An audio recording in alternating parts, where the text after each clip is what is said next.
Shalom Bapak Ibu, Saudaraku yang terkasih di dalam kasih Kristus. Kita kembali merenungkan firman Tuhan. Kali ini firman Tuhan diambil dalam Matius pasal 9 ayat 36 sampai 38. Saya akan bacakan buat kita semuanya yang berbahagia ini. Belas kasihan Yesus terhadap orang banyak. Demikianlah, saya baca 35 ya. Demikianlah Yesus berkeliling ke semua kota dan desa. Ia mengajar dalam rumah-rumah ibadah dan memberitakan Injil kerajaan surga serta melenyapkan segala penyakit dan kelemahan. 36. Prioritas kita melihat orang banyak itu, tergeraklah hati Yesus oleh karena belas kasihan kepada mereka, karena mereka lelah dan terlantar seperti domba yang tidak bergembala. Maka katanya kepada muridnya, tuaian memang banyak, tetapi pekerja sedikit. Karena itu mintalah kepada Tuhan yang empunya tuaian, supaya ia mengirimkan pekerja untuk tuaian itu. Ini fokus kita ayat 36 sampai 38. Saudaraku yang terkasih, misi dimulai dari hati kita. Ada banyak anak-anak Tuhan menjalankan segala rutinitas pelayanannya, tetapi hatinya menjauh dari Tuhan. Berbagai riset yang dilakukan menunjukkan bahwa keterlibatan gereja-gereja dalam misi itu sangat kecil sekali. Banyak pemimpin gereja hanya berfokus kepada pertumbuhan gereja, tapi bukan perluasan kerajaan Allah. Makna gereja di sini itu hanya dibatasi gereja lokal saja. Gereja universal seharusnya yang menjadi pedoman kita, yaitu memperluas kerajaan Allah. Tidak hanya gereja lokal saja tentunya ya Bapak Ibu Saudaraku. Tidak heran pekerjaan misi selalu kekurangan dana, kekurangan sumber daya manusia. Tes kita hari ini sebenarnya itu merupakan salah satu tanggapan Yesus Kristus setelah dia melayani di Galilea tentunya. Sampai dia sudah mengunjungi berbagai kota, desa di provinsi Galilea saat itu. Yang dilakukannya ya selalu sama, memberitakan Injil kerajaan Allah. Kalau Anda melayani pekerjaan Tuhan, sudahkah Anda memberitakan kerajaan Allah? Atau Anda sibuk menceritakan kesuksesan Anda selama melayani pekerjaan Tuhan? Ingatlah, pengamat terhadap keadaan bersumber itu dari pengalaman banyak orang mengamati ya Bapak Ibu Saudaraku ya, bukan hanya dari kata orang. Yesus dan murid-muridnya memang berkeliling kemana-mana dan melihat langsung apa yang terjadi di lapangan. Kalau kita menjadi seorang bos, hanya duduk di kursi kemewahan kita saja, tidak pernah turun ke bawah, kita tidak akan pernah tahu apa yang terjadi di sana. Hanya dari laporan anak buah kita saja tentu tidak valid ya Bapak Ibu Saudaraku. Kita juga perlu turun ke lapangan, kan begitu ya Bapak Ibu Saudaraku. Keadaannya sangat memprihatinkan. Mengapa ya? Keadaan orang Yahudi digambarkan seperti domba tanpa gembala. Istilah gembala di sini pasti merujuk kepada para pemimpin Yahudi, bukan? Terutama para pemimpin religius. Mereka bukan hanya gagal memberikan makanan, perlindungan, dan kelepasan bagi para domba-dombanya. Mereka juga bersifat negatif. Ketika para domba itu ditolong oleh orang lain, mereka marah gitu ya Bapak Ibu Saudaraku ya. Mereka menuduh Yesus mengusir roh jahat dengan kuasa Beelzebul. Ini kan parah gitu ya Bapak Ibu Saudaraku ya, kecemburuannya meluap-luap gitu ya. Keadaan yang tanpa gembala Ini jelas membahayakan domba tentunya, kan kita tahu. Sebagaimana kita tahu domba itu, Bapak Ibu Saudaraku, itu merupakan binatang yang sangat rentan bahaya. Mereka tidak memiliki senjata tertentu dalam menghadapi lawan tentunya ya Bapak Ibu Saudaraku. Baik untuk melarikan diri, tidak punya senjata, melawan musuh. Mereka terlihat lugu dan lemah. Itulah domba yang digambarkan. Keselamatan mereka hanya bergantung pada gembala. Ketika domba-domba ini dibiarkan berjalan sendiri, gembalanya sibuk pelesirian ke luar negeri, gembalanya sibuk healing ke luar negeri, jemaatnya dibiarkan terbengkalai. Ironis bukan? Ya, domba merasa lelah, terlantar, mengganggu dan menyusahkan sekali bagi domba tentunya tanpa gembala, Bapak Ibu Saudaraku. Bentuk pasif terjemah di dalam Matius pasal 9 ayat 36 menyiratkan bahwa domba itu dalam keadaan terganggu dan susah. Domba-domba itu terganggu dan susah posisinya. Sangat memprihatinkan bukan? Seberapa susahkah keadaan mereka? Anda mau tahu? Mari kita akan pelajari dengan detail. Jangan lupa like dan subscribe untuk mengikuti khotbah-khotbah selanjutnya. Jawaban dari pertanyaan ini sukar untuk ditentukan. Kata Yunani yang digunakan juga cukup sangat luas. Menerjemahkan tertekan, kesakitan, kesedihan yang luar biasa atau hampir kehilangan kesadaran. Apapun terjemahan yang diambil, sebenarnya gambarannya yang ingin disampaikan cukup jelas ya Bapak Ibu Saudaraku di sini. Domba menghadapi persoalan yang besar. Ada bahaya yang mengintai dan mereka tidak berdaya. Di mana pemimpin umat? Di mana gembala saat itu?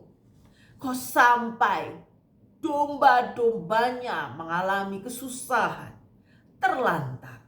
Di mana pemimpinnya? Respon terhadap keadaan yang memprihatinkan ini, mari kita melihat. Terjun langsung ke lapangan itu memampukan seseorang melihat keadaan yang sesungguhnya seperti kita nonton film 3 dimensi atau 4 dimensi. Jadi seakan-akan ada air ikut muncrat, kita rasain gelagapan. Kalau ada harimau, wow, seakan ikut memakan kita. Begitu ya Bapak Ibu Saudaraku. Ingatlah, kita bisa memahami persoalan yang terjadi hari-hari ini dari perspektif orang-orang yang mengalami. Kita bukan penonton dari luar yang hanya berdiri menyaksikan. Ya Bapak Ibu Saudaraku, kita ini adalah pemain, bukan penonton ya Bapak Ibu Saudaraku. Apa harus dilakukan ketika melihat keadaan banyak orang yang sangat memprihatinkan? Cuek kan? Sedih? Hanya kasihan ya sudah pergi meninggalkan. Kan tidak mungkin begitu ya Bapak Ibu Saudaraku. Pertama, berbelas kasihan seperti Yesus yang penuh dengan belas kasihan tentunya. Sikap ini sangat diperlukan dalam pelayanan pekerjaan Tuhan. Kitab-kitab Injil berkali-kali mencatat Yesus berbelas kasihan terhadap banyak orang. Sudahkah kita penuh dengan belas kasihan terhadap sesama kita?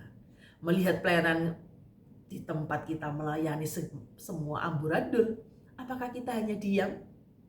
Suatu kali saat saya datang beribadah, entahlah mengapa hati saya begitu sedih. Saya begitu bilang, Tuhan, kasihan jemaat mau dibawa kemana ya Tuhan. Saya berseru kepada Tuhan. Banyak pekerja, tapi pekerjanya kurang penuh dengan belas kasihan. Mungkin tuayan banyak tapi pekerjanya sedikit. Bapak Ibu Saudaraku, Walaupun belas kasihan berbicara tentang hati, makna yang terkandung di dalamnya bukan terbatas pada perasaan saja, baper saja. Pemunculan kata Injil di Injil Matius maksud saya menyerahkan bahwa hanya simpati terhadap kebutuhan seseorang kan? Enggak Bapak Ibu, tetapi bantuan praktis yang melahirkan tindakan yang penuh perhatian, penuh kasih sayang. Itulah belas kasihan. Jadi misi harus selalu dari hati. Melayani pekerjaan Tuhan pun harus dari hati. Melayani pekerjaan Tuhan dari desa, pelosok ke pelosok, itu kalau tidak memiliki hati yang mengasihi Tuhan, itu enggan melangkahkan kaki. Lebih enak melayani di kota, serba ber-AC, ada mobil, kenyamanan. Begitu ya Bapak Ibu Saudaraku ya. Jadi misi harus dimulai dari hati, tidak boleh berhenti pada hati. Belas kasihan harus diwujudkan dalam bentuk tindakan. Jangan hanya perkataan saja, tapi ada aksinya. Manusia hidup tidak boleh hanya berteori saja, tetapi harus melakukan tindakan nyata sebagai bukti kasih kita kepada Tuhan tentunya. Kedua, berdoa ayat 37 sampai 38. Keadaan yang memprihatinkan ini tidak boleh membuat kita berlarut-larut di dalam kesedihan tentunya. Harus kita tidak kehilangan pengharapan? Ya, dalam masa-masalah yang sulit kadang-kadang kita kehilangan harapan. Tapi kita berdoa supaya tidak kehilangan harapan. Dari perspektif ilahi tentunya, kita justru menemukan peluang yang patut disyukuri di mata Allah. Panen sudah banyak guys dan siap untuk dituai. Ada kesempatan besar di tengah situasi yang terjepit. Tapi anak Tuhan sukanya bersantai-santai, mengikuti gaya hidup dunia sehingga lupa melayani pekerjaan Tuhan perlu dengan hati. Itulah gambaran kehidupan kita secara umum kalau kita jujur. Keadaan yang buruk seringkali menjadi jembatan yang baik untuk kita berjumpa dengan Allah tentunya. Jalan buntu yang serba mengecewakan seringkali menjadi petunjuk putar balik yang mengembirakan. Yesus memerintahkan murid-muridnya saat itu untuk meminta kepada Allah supaya Sang Empunya tuaian mengirimkan lebih banyak pekerja. Tuaian memang banyak tetapi pekerjanya sedikit. Ada banyak anak-anak Tuhan, kekurangan pelayan Tuhan yang benar-benar mengasihi Tuhan. Pekerjaannya sampai ke pontalan kata orang Jawa. Yang lain sibuk healing, yang lain sibuk melayani. Atau mungkin melayani asal-asalan. Jam ibadah jam 5 sore, datang 5:30. Datang waktunya khotbah atau khotbah acak-acakan. Khotbah tanpa persiapan sehingga dengan enteng berkhotbah sesuai dengan keinginannya, tidak sesuai konteks apa yang Alkitab mau ngomong untuk disampaikan.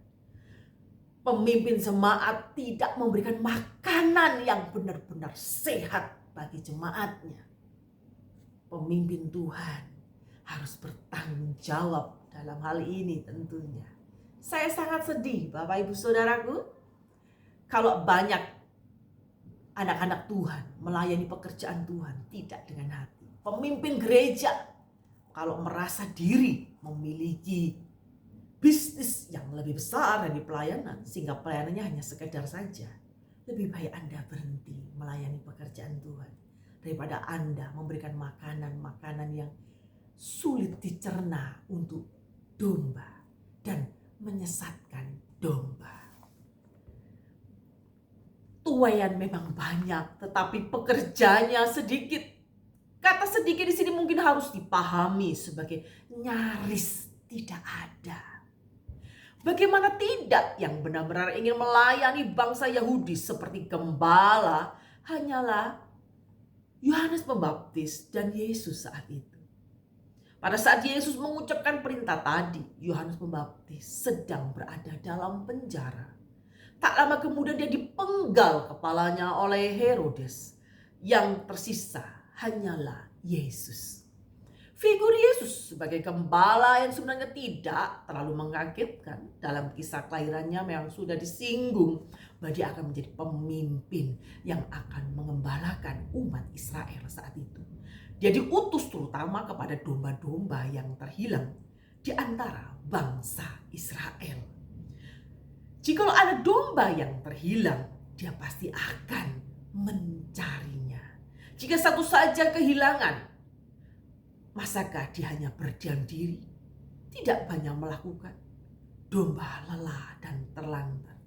Kalau ada pemimpin jemaat merasa kehilangan satu jemaat yang reseh, dia merasa berbahagia. Kalau ada jemaatnya ingin kembali, pemimpin jemaatnya tidak mau, merasa ngapain lo kembali, bikin susah saya. Sana pergi. Yang tidak menghasilkan silakan pergi. Yang tidak bisa digunting kulitnya silakan pergi. Bapak Ibu Saudaraku, pekerja yang tidak dengan hati memang cenderung asal-asalan, mencari yang nikmat, mencari sesuatu yang instan. Ingat Bapak Ibu Saudaraku, figur Yesus adalah gembala yang agung. Yesus adalah gembala yang mengenapi janji Allah di Perjanjian Lama. Ketika umat Allah tidak dalam memperhatikan Allah saat itu dengan baik, pemimpin mereka juga tidak memperhatikan dombanya. Domba tersesat kemana-mana. Ketika umat Allah tidak memperhatikan dengan baik dan para pemimpinnya, Tuhan berjanji mengutus seorang gembala dari keturunan Daud saat itu. Yeskiel 34 ayat 1 sampai 16. Sang Mesias akan datang untuk mencari dan merawat domba-domba Israel. Itulah yang dilakukan Yesus. Dia memberikan tawaran kelegaan. Barang siapa yang letih lesu, hendaklah ia datang kepadaku. Bapak Ibu Saudaraku, kita sebagai pelayan Tuhan harusnya figurnya adalah Yesus.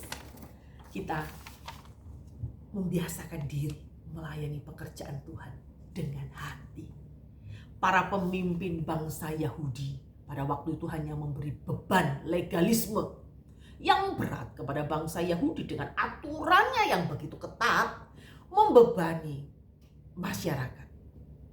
Mereka menjadi letih lesu, berbeban berat. Para pemimpinnya bukan hanya gagal menjadi teladan, bahkan mereka menunjukkan kemunafikan yang penuh memprihatinkan. Yang dikejar hanyalah kedudukan, pujian, kekayaan, harta benda, bukan keselamatan domba-domba. Di tengah situasi seperti ini, kita tidak boleh berputus asa, bukan? Menyalahkan keadaan, menyalahkan gembala, menyalahkan pendeta, itu juga bukan suatu pilihan. Menyerah, marah, bukanlah tindakan yang tepat arah. Kita masih bisa berdoa kepada Tuhan. Kata para pemimpin yang sudah tidak bisa dipercaya, kita masih bisa menyampaikan keluh kesah kita kepada Allah tentunya. Saat pemimpinmu melayani pekerjaan Tuhan tidak dengan sepenuh hati, Anda mau protes juga sungkan. Mau meninggalkan pekerjaan Tuhan kok tambah kasihan. Gereja mau dibawa kemana, Pak? Bu? Jangan dibiarkan gereja hanya datang di hari Minggu saja. Datang pulang tanpa ada transformasi dalam hatinya. Ingat, Injil itu bukan hanya pemberitahuan, bukan hanya inspirasi, tetapi transformasi, guys. Ada perubahan hidup. Pemimpin jemaat, kalau tidak memberikan makanan 4 sehat 5 sempurna secara rohani, lebih baik Anda berhenti melayani pekerjaan Tuhan daripada Anda menyesatkan, memberikan beban legalis. Ini gak boleh, tapi hal-hal yang rohani, hal-hal yang fokus, hal-hal yang penting, itu Anda abaikan. Demi yang Anda butuhkan hanya uang, mungkin yang Anda gembor-gemborkan adalah berkat-berkat Tuhan saja. Bapak Ibu Saudaraku, kita orang-orang yang benar-benar terbeban akan pelayanan, mari kita sama-sama bantu dalam doa. berdoa kepada Tuhan supaya Tuhan kirimkan pelayan Tuhan yang takut akan Tuhan, yang melayani pekerjaan Tuhan sangat mumpuni. Ingat, manusia memang memiliki kekurangan. Manusia memiliki banyak kekurangan di dalam kehidupannya. Demikian juga para pendeta, para pemimpin jemaat juga manusia biasa. Mereka banyak kekurangan. Gembala kita yang agung yang dapat memberikan kelegaan terhadap domba-domba. Domba-domba berbicara siapa? Berbicara kita semuanya, umat-umat Tuhan. Kita adalah domba-dombanya Allah. Kita saat di dunia ini terbebani dengan segala aturan-aturan yang sangat jelimet. Tapi percayalah, Tuhan memberikan kelegaan. Bukan berarti Anda bebas melakukan kegiatan tanpa aturan. Tidak. Melayani pekerjaan Tuhan harus dimulai dengan hati. Hati yang mengasihi Allah. Hati yang mencintai Allah. Sehingga saat Anda menjadi pemimpin jemaat, Anda akan memprioritaskan jemaat. Walaupun jemaat itu dalam keadaan tidak bisa memberikan uang bagimu. Tetapi Allah sumber kehidupan kita. Dan domba-domba ini harus bersatu. Ingat, kita fokusnya bukan gereja lokal, tapi gereja universal. Kerajaan Allah di dunia ini harus melebar. Bagaimana? Anda harus melayani pekerjaan Tuhan supaya dunia bisa mengenalnya. Hati dimulai dari hati. Timbul tindakan kasih yang membuat Anda melayani tampil beda. Kiranya Tuhan memberkati dengan segala karunia, berkat melimpah. Tuhan Yesus memberkati kita semuanya. Berkat melimpah bukan berarti hanya uang, tapi damai, sejahtera, sukacita dalam melayani pekerjaan Tuhan. Tuhan memberkati. Amin.